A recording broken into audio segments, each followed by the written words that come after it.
நண்பா தளபதி ஃபேன்ஸ் எல்லாத்துக்குமே வணக்கம். நான் ஒரு விஷயம் சொல்லிக்கிறேன். நிறைய தளபதிக்கு சப்போர்ட் பண்ணுற யூடியூப் சேனல்ஸ்லாம் இருந்துகிட்ருக்கு. ஆனால் நிறைய பேர் காசு வாங்கிட்டு கொஞ்ச நாள் மாறிடுறானுங்க. ஆனால் நான் அப்படிலாம் கிடையாது. எனக்கும் சில அப்ரோச்லாம் வந்திருக்கு. ஆனால் இது வரைக்கும் எங்கள் அண்ணனுக்காக நான் நிற்கிறேன், தளபதிக்காக நான் நிற்கிறேன் அப்படின்ட்டு தான் அந்த வீடியோ போட்டுட்ருக்கேன். சில பேர் கமெண்ட் செக்ஷனில் சொல்லிட்டு இருந்தாங்க, ஆனால் நீங்கள் எப்போ மாற போகிறீங்கன்னு தெரியலன்னு சொல்லிட்டு இருந்தாங்க. தலைவா உயிர் போகிற வரைக்கும் தளபதி தாங்க, அதை சொல்லிக்கிறேன் நான். கமெண்ட்ஸையும் அப்படியே போட்டுட்டு லைக்கையும் போட்டுட்டு இந்த வீடியோ பார்க்க ஸ்டார்ட் பண்ணுங்கள். இன்றைக்கி ஒரு 2 விஷயம் அதை பார்க்கலாம். ஃபர்ஸ்ட் ஆஃப் ஆல் தளபதிக்கு தடை கொடுத்துருக்காங்க இல்லைங்களா, அது இருக்கட்டும். அதை நான் அப்புறம் பேசுகிறேன், என்ன ஆயிருக்கு A to Z. அப்புறம் அதுக்கு ஒரு விஷயம் தளபதியும் பண்ணியிருக்காரு, அது என்னன்றது நான் சொல்கிறேன். இப்போ இந்த பொன்ராஜ் இருக்கான் இல்லைங்களா, அந்த பொன்ராஜ் அடிச்சு எனக்கே போர் அடிச்சு போச்சு. அந்த அளவுக்கு அந்த ஆள் சோசியல் மீடியா எல்லாரும் போட்டு பொழந்துட்டாங்க.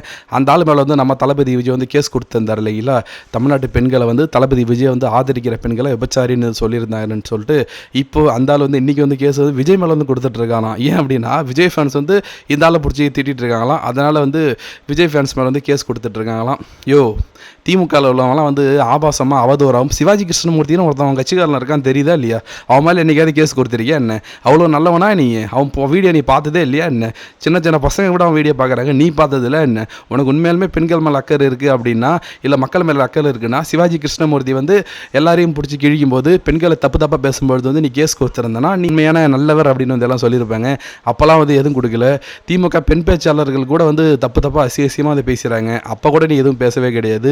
நாம் தமிழர் கட்சியில் பேசுறதெல்லாம் பார்த்துருக்கியா இல்லையா, சாட்டை துரைமுருகன் சீமாலாம் எப்படி பேசுவானுங்கன்ட்டு. அப்போ ஏதாவது கேஸ் கொடுக்க போனேன்னா அப்பயும் கேஸ் கொடுக்க போல. விஜய் இவங்க திட்டத்தில் கேட்கலையாம்மா. ஸோ இதுலேருந்து தெரியுது விஜய் மேலே மட்டும் எவ்வளோ ஒரு வன்மம் இருக்குது, திமுகவோட அந்த ஒரு வேலை செய்யுது. ஸோ அதை விடுங்க. ரெண்டாவது விஷயம் என்னென்னா, தளபதி விஜய்க்கு பர்மிஷன் கொடுக்கலங்க. ஆக்சுவலாக இன்னைக்கு 28 இல்லைங்களா, இன்றைக்கி நம்ம தளபதி விஜய் பெரம்பூரில் இன்றைக்கி சுற்றுப்பயணத்தை ஸ்டார்ட் பண்ண வேண்டியது. அவரோட பிளான் என்னென்னா, இன்றைக்கி ஃபஸ்ட்டு பெரம்பூர்லேருந்து ஸ்டார்ட் பண்ணலாம். ஏன்னா அவருடைய தொகுதின்றது பெரம்பூரில் நிற்க போகிறாருன்றது கன்ஃபார்ம் ஆகிடுச்சு. அதனால் அதுலேருந்து ஸ்டார்ட் பண்ணி தமிழ்நாடு முழுக்க சூறாவளி சுற்றுப்பயணம் மேற்கொள்ளலாம் நினச்சாங்க. ஆனால் பர்மிஷன்ஸ் கொடுக்கலைங்க. எலெக்ஷன்ஸ் கமிஷன்ஸும் கொடுக்க மாட்டேங்குது, தமிழ்நாடு போலீஸும் கொடுக்க மாட்டேங்குது. போலீஸ் என்ன சொல்லுன்றது உங்களுக்கு தெரியும்.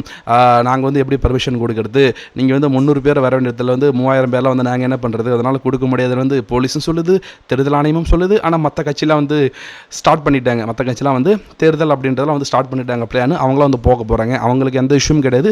தமிழக வெற்றி கழகம், அதாவது விஜய் அப்படின்றவர் பிரச்சாரத்தை ஸ்டார்ட் பண்ணிட்டா ஒட்டுமொத்த தமிழ் மீடியாவும் ஒட்டுமொத்த தமிழ் மக்களும் விஜய் தான் ஃபாலோ பண்ணுவாங்க. அதுதான் பரபரப்பாக இருந்துட்டு இருக்கும். நம்ம போகிறது ஒரு நாய் கூட சீண்டாது அப்படின்றதுக்காக இதை வேணும்னே செய்கிறாங்க அப்படின்னு தான் பச்சை தெரியுது, பார்க்குறப்ப தெரியுது. ஸோ அதெல்லாம் மீறி நம்ம தளபதி விஜய் 30ஆம் தேதி அப்ளை பண்ணியிருக்காரு. ஸோ 30ஆம் தேதி கன்ஃபார்மாக கிடைக்கிறதுக்கு வாய்ப்பு இருக்குது. 30ஆம் தேதியிலேருந்து நம்ம பிரச்சாரத்தை ஸ்டார்ட் பண்ணுறோம். தமிழ்நாடு முழுக்க போக முடியுமான்னு தெரியல. 234 தொகுதி இருக்குது. இன்னும் ஒரு 25 டேஸ் தான் இருக்குது. 25 டேஸில் 234 தொகுதி அவரால் கவர் பண்ண முடியுமான்றது தெரியல. ஒரு நாளைக்கு 10 to 12 தொகுதி போகணும். அட்லீஸ்ட் ஒரு நாளைக்கு 2 டிஸ்ட்ரிக்ட் போனால் தான் அவரால் ஃபுல்லாக கவர் பண்ண முடியும். போக முடியுமான்னு தெரியல. ஆனால் எவ்வளோ தடைகள் வந்தாலும் சரி தான், அதை உடைச்சிட்டு இந்த எலெக்ஷன்ஸில் நம்ம வெற்றி பெற போகிறோம்.